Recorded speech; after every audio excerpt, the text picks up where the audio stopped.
Hi guys, welcome back to my channel. My name is Josh, and in this week's episode of Wednesday Watchlist, we're going to be doing our usual recap of the latest episode of the Traitors, and then we're also going to discuss the latest episode of the White Lotus, and then we're also going to discuss some recent things that I have watched, and then we're going to wrap things up with talking about some things that I want to go see this month. So without further ado, let's go ahead and dive right on in to my recap of the latest episode of the Traitors.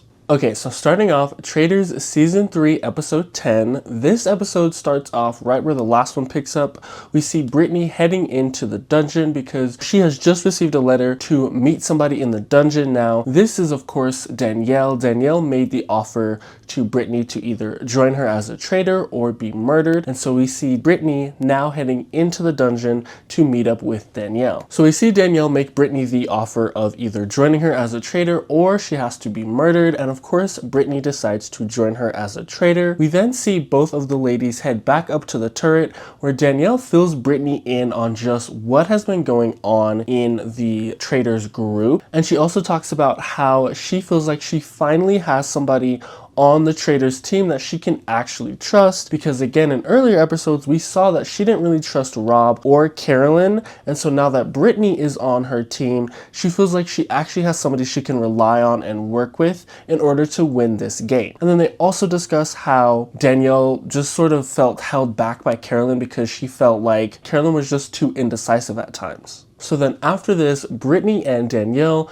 have to figure out who they're going to murder tonight. Now, immediately starting off, they both convey the fact that they want to try and stay away from murdering Dylan and Dolores because both Dylan and Dolores trust both Brittany and Danielle, and so they don't feel like it would be smart of them to murder one of their allies, which means that they want to murder either Ivar, Tom, or Gabby. And Brittany suggests Ivar because she feels as if he would be an inconspicuous choice and that it would sort of throw everybody off their trail if they murdered Ivar. And then after this, we cut to breakfast where we see Dylan and Danielle are the first two to enter breakfast. And Danielle says that they're just gonna sit back and read the room and see what happens before they come to any decisive conclusions as to who they suspect is a traitor. And then Dylan after this says that he does trust Danielle, but that he is now suspicious of almost everyone because there are so few people left. After this, we see Brittany and Dolores enter, and after Dolores enters, she then reveals the fact that she still thinks Tom is a traitor. After this, we see Gabby enter, which means that it's just Ivar or Tom who got murdered. And then after this, we see Ivar enter, which means that Tom did indeed get murdered. When Tom finds out that he has been murdered, he says that he doesn't really find it shocking because he felt that he was the biggest threat to the Traitors. After Ivar enters the room, Alan then comes in and confirms that Tom has indeed been murdered. And then he also reveals the fact that tonight's round table is the last one in which players will reveal their true identities, but that there's also this ultimate power that is up for grabs in today's game. During the intermission between breakfast and the game, we see Gabby and Danielle have a quick little chit chat. Gabby conveys to Danielle that she feels the Traitors are doing a really good job at confusing all the faithfuls, and Danielle says that she hasn't really come to a conclusive decision yet as to who she thinks is a traitor, and that she's just trying to gather info on everyone to make her best judgment. After this, in a quick little behind the scenes chat, we see Danielle say that her main goal this episode is to get Danielle up for banishment and to really set her up to get banished tonight at tonight's round table. After this, we see Danielle and Dolores have a chat, and Danielle reveals to Dolores that she genuinely does trust her, but that she also does not feel like Dylan is a traitor,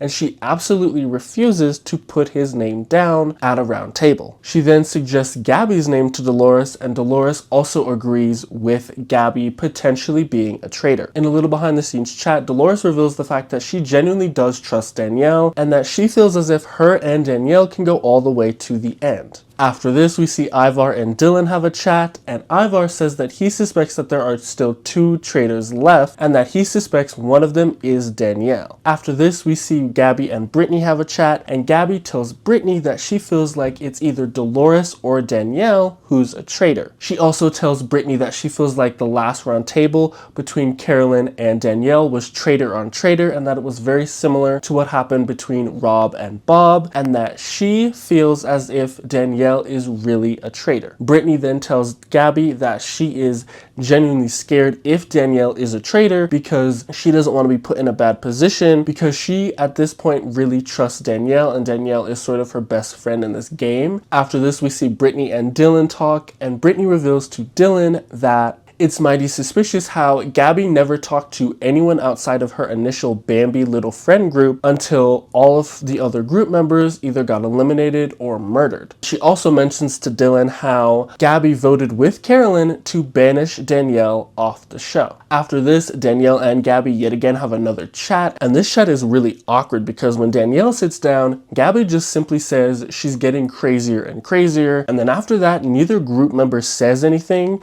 and you can tell the tensions are high between these two and that they're both suspicious of each other. After this, on the way to the game, we see Brittany and Danielle share a car, and they both tell each other who they've tried to convince to vote for Gabby at tonight's round table. We also see that Dylan and Dolores are sharing a car, and Dylan asks Dolores who she's going to vote for at tonight's round table, and Dolores says that it's up in the air, she doesn't know yet, and then she asks Dylan, and Dylan says that he's also not sure 100% who he would vote for. After the players all arrive at the game, Alan reveals that there are going to be 3 different games this episode, and that they will each have something to do with one of the previous episodes, and that if they successfully complete all 3, they will add $30,000 to the prize pot. And then Alan also reveals that the player that banks the most gold in today's game will win the ultimate power, that ultimate power being the power of the seer. The seer has the ability to learn one other player's true identity, and that once the seer is chosen, the seer will then select whose true identity they want to learn,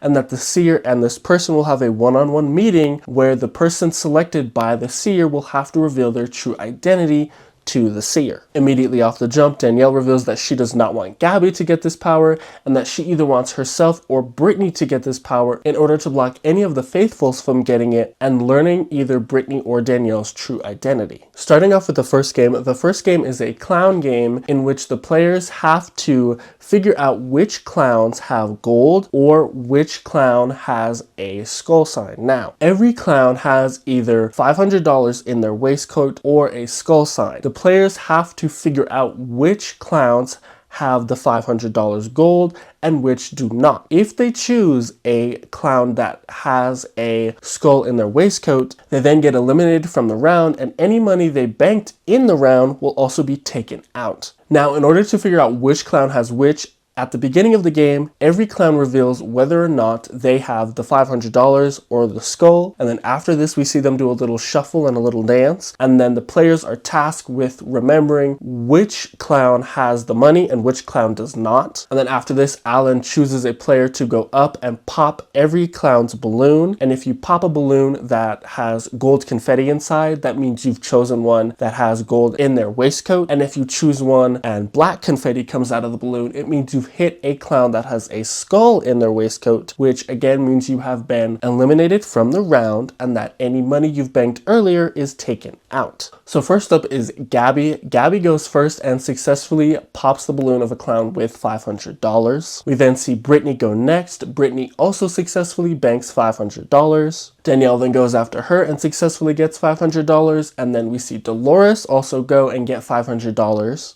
We then see Ivar go and also get $500, and then after this we see Dylan go, and Dylan actually chooses a clown with a skull in their waistcoat, which means that he is eliminated from the round. Now, Alan gives every player that successfully got money the first time to go again for a second round, and he starts off with Ivar. Ivar politely declines. He then offers it to Danielle. Danielle also says that she's fine and that she doesn't want to go again. Alan then makes the offer to Dolores, and Dolores says that she is feeling lucky, so she decides to go again, and she does indeed end up banking $500 more. Alan then makes the offer to Gabby, and Gabby decides to take a chance. However, she unfortunately picks a clown that has a skull, which means she is eliminated, and all the money she got in the previous round is now gone. Brittany then decides that she's also going to go again, and she also gets $500 more. Alan then gives Brittany and Dolores the chance to go for a third time, and they both decline. Moving on to the second game, we see every player sit in a chair, and each of these chairs has a little doll in it. Now, each one of these dolls has a little cord in their back, and the point of the game is to pull this cord and hear how much money your doll has in it. Alan reveals the fact that every player will have a chance to go one time, and then they each will have another chance to go and go again until everybody decides to stop or everybody is eliminated. However, the caveat here is that every doll has a set amount of money in it, which means that if you pull too many times, the doll will then say that you were too greedy, and then you are eliminated from the game and any money you got is now gone. Now the challenge here is that nobody knows how much money their dolls have in them. You just have to take a chance and go. So initially, every player pulls their doll's string and they each bank $1,200 starting off for the prize pot. After this, Alan then says anybody can go for a second round, and we see Dolores bank $1,400. We then see Brittany also pull her doll again and bank $1,400. We see Gabby pull her doll string 3 times, and on that third time, she got eliminated because she pulled her doll's string too many times. We also see Ivar pull his doll's string 3 times, and he also got eliminated on the third time. We see Danielle ends up pulling her doll string 4 times, and she ends up getting $2,000. And then we also see Dylan. Dylan decides that since he got eliminated in the last round, that he might as well just take as many chances as he can get. And so he decides to just pull his doll string as many times as he can, and he ends up pulling it 5 times. And it is on that 5th time that the doll says that he is too greedy, and then he gets eliminated from the game, and that any money he had banked this round is also now gone. Moving on to the third game. In this game, the players have to find gold coins that are located in bags laid throughout the forest. Every gold coin is worth $100, and the players are tasked with finding the most amount of gold coins. They are allotted 5 minutes total time to collect as many gold coins as they can, put them in the cage, and hoist their cage up into the air before the 5-minute timer is over. Now, these bags are filled with really disgusting, gross leaves, and all the players end up commenting on how gross these bags are. Now, some notable things that happen during this game is that Dylan catches on to how hard Danielle has been trying in all of these games to get as much money as she could in order to get the power of the seer. And Dylan notices this, and Dylan comments on how the only players that would really want to get the power of the seer would be a traitor, because traitors don't want the faithless finding out what their true identity is. And so because he sees Danielle trying so hard in all of these games, he's now suspicious of her. Now, when the game is all over, we don't know who collected the most amount of money overall, nor who collected the most amount of money with these gold coins, but Alan reveals the fact that the seer will also be revealed tonight, except the person who got the power of the seer will not be revealed until after the round table. After this, between the game and before the round table, we have a brief intermission in which we see Gabby and Dylan have a chat, and Gabby reveals to Dylan that a while back, she heard Danielle's laughter coming out of the secret room, and she noticed that Carolyn and Danielle both exited this secret room. And she also reminds Dylan of the fact that the last name Jeremy said before he got murdered was Danielle, and that after he said Danielle's name at the round table, he got murdered. After hearing all of this information, Dylan says that he's still suspicious of Gabby, but that the information she brought up against Danielle is really convincing, and that he has to keep an open mind at tonight's round table. After this, we see Dylan and Danielle chat, and Dylan reveals the fact that from what he's hearing, tonight's round table is most likely going to be between Danielle and Gabby. After hearing this, Danielle immediately asks Dylan, is he going to vote for her at tonight's round table? And Dylan says that he's not sure if he'll vote for Danielle or Gabby, but that he's not going to completely ignore Gabby's story at tonight's round table. After this, Danielle tells Dylan that she's really hurt by this, but that she hopes he will not vote for her at tonight's round table. After this, we see Danielle and Brittany have a conversation in which Danielle tells Brittany that Dylan is actually open to voting for Danielle at tonight's round table. After this, we see Dolores and Brittany have a chat, and Dolores tells Brittany that she will most likely vote for Ivar or Gabby at tonight's round table. And then Brittany tells Dolores that if they both vote for Gabby at tonight's round table,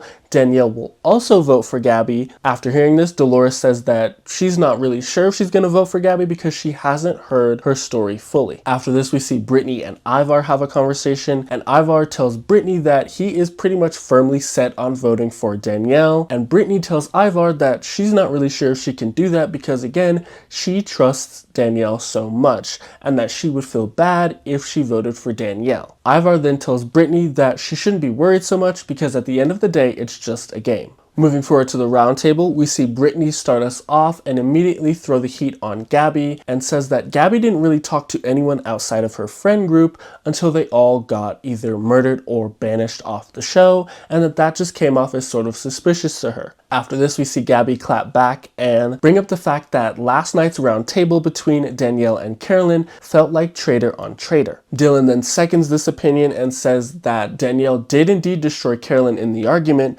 but that it did feel like it was traitor on traitor. Ivar then enters the conversation and says that he also agrees with both Dylan and Gabby in that last night's round table felt like it was traitor on traitor. Danielle then gives her defense and says that the murders that have been made throughout the game just don't make any sense for her to make. Gabby then says that she feels as if she has been an easy target for the traitors to frame. After this, Dolores says that she's never seen traitor in Danielle and that she also doesn't see traitor in Gabby, but that she does see some traitor in Ivar and that she's actually going to vote for Ivar tonight. Ivar then claps back and says that that's completely pointless and he feels like he's made his case enough that he's a faithful and that he's going to vote for Danielle. When the voting comes, we see Ivar start us off and vote for Danielle. Both Dolores and Danielle end up voting for Ivar. Gabby, of course, votes for Danielle, and Brittany also decides to vote for Ivar. After this, we see Dylan is yet again the last vote, and he ends up voting for Danielle. We then see that there is a draw between Danielle and Ivar. Alan reveals that they will have one more chance to vote, except this time, neither Ivar or Danielle will have a say in this vote, but that they can both make final pleas to the group to spare them. Before this vote commenced, we see Dolores make eye contact with Brittany, look at Danielle, then back at Brittany and nod her head. Now during the second vote, Dylan again votes for Danielle, Dolores again votes for Ivar, and Gabby again votes for Danielle. And then just before Brittany reveals who she voted for, the episode ends. So moving forward, let's discuss my thoughts on this episode. So my initial thought is I feel like Brittany will end up voting for Danielle because of what Dolores did with her eyes. And I feel like Brittany took that as sort of a sign that Dolores was going to vote for Danielle. And so I feel like because of that, Brittany will also vote for Danielle, especially the way she reacts when she sees that Dolores actually still voted for Ivar. I feel like she felt tricked in that moment. Another thought I had this episode was I don't know why Brittany and Danielle didn't really make the decision this episode to sort of put Dolores on the spot, because at the beginning of this episode when Dolores came into breakfast, she said that she still felt like Tom was a traitor. Now, of course, the argument could be made that she wouldn't be saying that if she was a traitor and she murdered Tom. I feel like because Dolores has been gunning for Tom the entire show pretty much, and she's always been suspicious of Tom, they could have made a case out of that and then said something along the lines of who do we least suspect is a traitor, and then flipped it on Dolores and pointed out again the fact that she has always been coming for Tom and that because Tom was onto her, she murdered him. I feel like that would have been a really good case for them to make, but I don't know. Another thought I had this episode was that the switch up to voting for Ivar was absolutely crazy and unplanned, and I didn't expect it at all. When Dolores said that she still was going to vote for Ivar, I was really taken aback, and then Danielle and Brittany both jumping on this train, like this almost worked. I think if Gabby would have went with Ivar instead of Danielle, we definitely would have got Ivar kicked off the show. And then my next thought was if Danielle does indeed get eliminated in the next episode, it'll just be Brittany as the lone traitor. I feel like she's going to have a really hard time winning because the group has suspected her before, and I don't really see who she can murder or use as a scapegoat to throw suspicions off of her. She could try and use Gabby or Ivar, but again, because suspicion's already been on her and because her and Danielle were so close, I feel like people are going to immediately start connecting the dots and really seeing that Brittany is a traitor. And so I feel like she has a really hard path to like overcome in order to successfully win as the lone traitor. Okay, so moving forward, my microphone died, so I had to charge it. That's why the lighting looks different. different. But moving forward on to my thoughts on the latest episode of The White Lotus. Light spoiler warning here for those of you who have not seen any of the newest episodes of The White Lotus, or if you haven't seen the latest episode, that episode being season 3, episode 3. Again, just a light spoiler warning. I don't want to spoil anything for you, so if you don't want to see any spoilers, go ahead and move forward in the video. My initial thoughts are that there are like 3 common themes throughout this episode: tsunamis, monkeys, and snakes. I feel like the tsunamis signal pretty much like what the Ratliff daughter says. I'm sorry, I forget her name, but pretty much what she says in the show, that there's like a storm coming or like something bad is on the horizon. I feel like that's what the tsunamis are signaling. And then as far as the snakes, I feel like that could be signaling the negativity or the bad stuff that's happened in Rick's life, because that was also a main focal point of this episode. So I feel like those are what the snakes like signify or are symbolic of. And then as far as the monkeys, I still don't get what's going on with the monkeys. Like, I've seen some stuff online, but I'm still confused. Those are my initial thoughts. And then moving forward, since I already mentioned the Ratliffs, let's go ahead and dive into them this episode. My only thought on them this episode is the dad, I feel like, is going to be addicted to the mom's pills just because of what happens in the episode. What we see in the end of the episode, I'm just like, oh, like that's not good. The mom is even like, oh, don't worry, they're not addictive. I just take them when I need them. But I feel like the dad is now going to be addicted to these pills. And then also the daughter. I feel like the daughter is going through like a spiritual journey in her life. And I feel like that is sort of symbolizing how she really wants to separate herself from her family and just become something different. Like, she doesn't want to be anything like them. She doesn't want to resemble her family in any way, and she also wants to find herself. And so I feel like by her going on this sort of spiritual journey and being curious about Buddhism and all of this, I feel like that is just her trying to find herself in her own way, but also separate herself from her family. And then with Rick and Chelsea, same thing as last episode. I feel like we do see the spark between these two, and I feel like the evidence is still there that they do care about each other. And I feel like this episode definitely showed it, especially with what happens in this episode. Again, I'm not going to spoil too much, but I feel like this episode, just like the previous episode, really showcased that. And then moving on to the 3 ladies, Jacqueline, Lori, and Kate, the dynamic in this group has sort of shifted all of a sudden just because of what Kate reveals in this episode about herself and her life and her husband. And we now have sort of the opposite of what has been going on the last couple of episodes. We sort of have the inverse effect here, where something that Kate does in this episode gets her a result that she may not like or that she did not want to happen on this girls trip. And so I think that's very interesting to see here. And then lastly, Belinda recognizing Greg. This, I think, signifies that something more is going to come out of this whole Greg being at another White Lotus resort. I think it's signifying something. What's going on here? Like, I'm curious as to why he is back at another White Lotus hotel and why he's trying to remain mysterious and act like he doesn't know Belinda. What is he doing? And why is he here again? And what is he up to? And then moving on to things I have recently watched.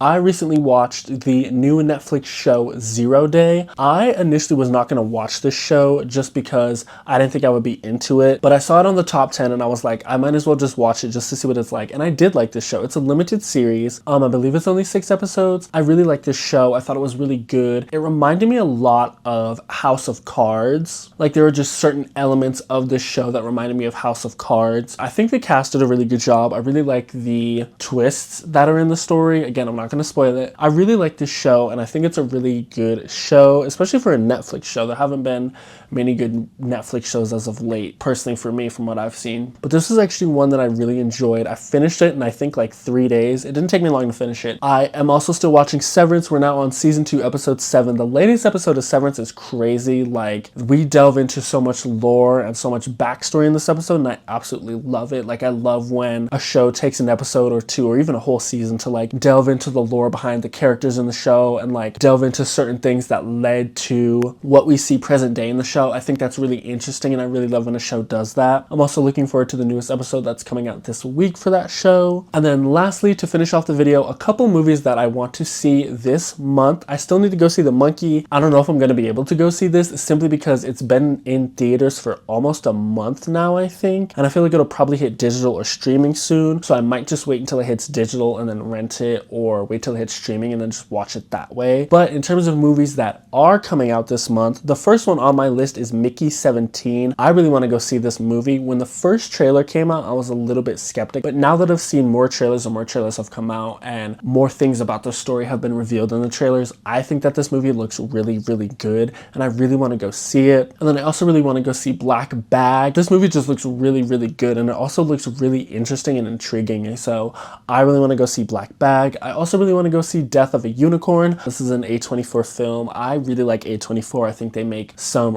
really, really good movies. Not all of their movies are good, but I think the vast majority of their movies are really, really good. So I want to go see that this month. I also want to go see the new Snow White, which I know that might be a little bit controversial just because of the people behind this film and everything that's gone into this film and everything that's come out leading up to this film's release. I know that that might be a little bit of a hot take, but I still want to go see this movie. Like, I want to give it the benefit of the doubt. I also want to see what they did differently with this movie. So I do want to go see this movie. I also want to go see The Woman in the Yard. That one also looks intriguing. And then lastly, I also want to go see Sinners. I'm curious about this movie. I really like Michael B. Jordan. I thought he was really good in the latest Creed movie. I also really liked him in Black Panther. So I really want to go see Sinners. And that is it for what I want to go see this month. Let me know if you guys are interested in any of the movies I mentioned or if you're watching any of the shows I mentioned in this episode.